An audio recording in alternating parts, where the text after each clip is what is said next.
भ्रष्टाचार पर वाकई लड़ाई बड़ी हो रही है? चुनाव के वक्त सिर्फ नैरेटिव है या वाकई भ्रष्टाचार के खिलाफ ये जंग है? पीएम मोदी हर रोज विपक्ष पर भ्रष्टाचारियों को बचाने का आरोप लगा रहे हैं, भ्रष्टाचारियों को जेल भेजने की बात कर रहे हैं। वहीं विपक्ष इसे सियासी साजिश बता रहा है। चुनावी चंदे को लेकर बीजेपी को घेर रहा है। इस बीच आम आदमी पार्टी ने बीजेपी पर एक नया आरोप लगाया। आरोप है कि दिल्ली में राष्ट्रपति शासन लगाने की तैयारी हो रही है। इस देश को भ्रष्टाचार से मुक्ति मिलनी चाहिए कि नहीं मिलनी चाहिए?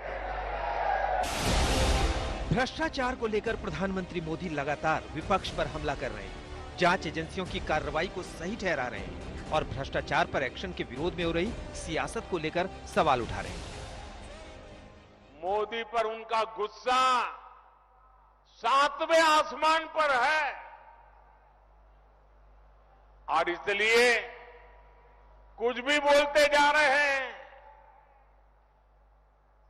और जब मैं कहता हूं, जब मोदी कह रहा है भ्रष्टाचार हटाओ, तो वो कह रहे हैं भ्रष्टाचारी बचाओ।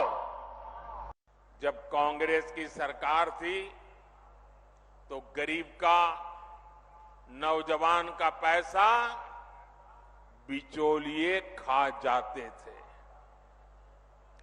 भाजपा सरकार लोगों के हक का पैसा सीधे उनके बैंक खाते में ट्रांसफर कर रहा है। दरअसल विपक्ष ने दिल्ली के सीएम की गिरफ्तारी को सियासी मुद्दा बना दिया है। लिहाजा लोगों को ये बताना बीजेपी की चुनावी मजबूरी है कि जो भी कार्रवाई हो रही है वो भ्रष्टाचार और भ्रष्टाचारी के खिलाफ है। अरविंद केजरीवाल जी को झूठे आरोपों के साथ, फर्जी आरोपों के साथ, बिना किसी प्रमाण के ईडी ने गिरफ्तार किया है, केंद्र सरकार ने गिरफ्तार किया है। बेहतर होगा आप लोग अपने में से किसी एक को चुनकर दिल्ली में सरकार स्थापित करें, क्योंकि बहुमत आपके पास है। इस तरह के अनर्गल आरोप लगाने से इस दिल्ली का फायदा नहीं होने वाला है। दिल्ली आपके भ्रष्टाचार और आपकी चोरी से तंग आ चुकी है। भ्रष्टाचार ऐसा मुद्दा है जिसकी जद में करीब करीब सारी विपक्षी पार्टियां आती हैं। जाहिर है बीजेपी के लगातार हमले से उनमें हड़कंप है। इंडिया गठबंधन की सरकार बनने पर पीएम मोदी को जेल भेजने का ऐलान करने वाली मीसा भारती अब चुनावी बॉन्ड की दलील देकर अपने बयान पर सफाई दे रही हैं।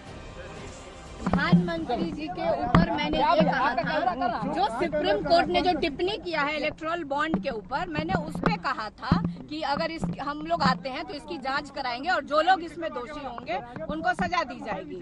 नरेंद्र मोदी जब बिहार में तो कहते हैं कि भ्रष्टाचारियों पर कार्रवाई हम करते रहेंगे। ईडी इतना कार्रवाई कर रही है, सीबीआई करना ही चाहिए। उनके अगल बगल जितने लोग भी सब पे कार्रवाई करना चाहिए। सकाए वॉशिंग मशीन में धुला करके अपने पास बैठा लिए, उनके ऊपर कार्रवाई होना ही चाहिए।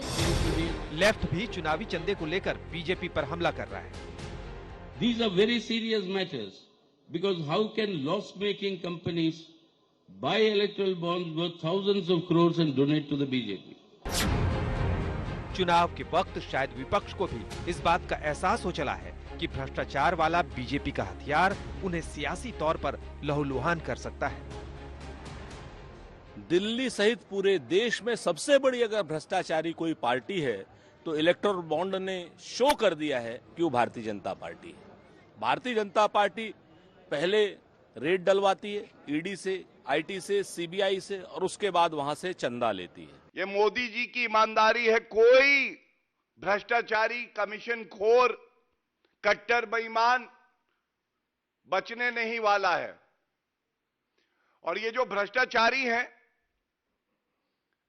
वो कह रहे हैं हाय हाय मार डाला, ये क्या कर डाला, आगे क्या होगा। भ्रष्टाचार की लड़ाई बड़ी है, मुद्दा बड़ा है, लेकिन ये देखने वाली बात होगी कि जनता इस मुद्दे को कितना अहम मानती है। आज तक ब्यूरो।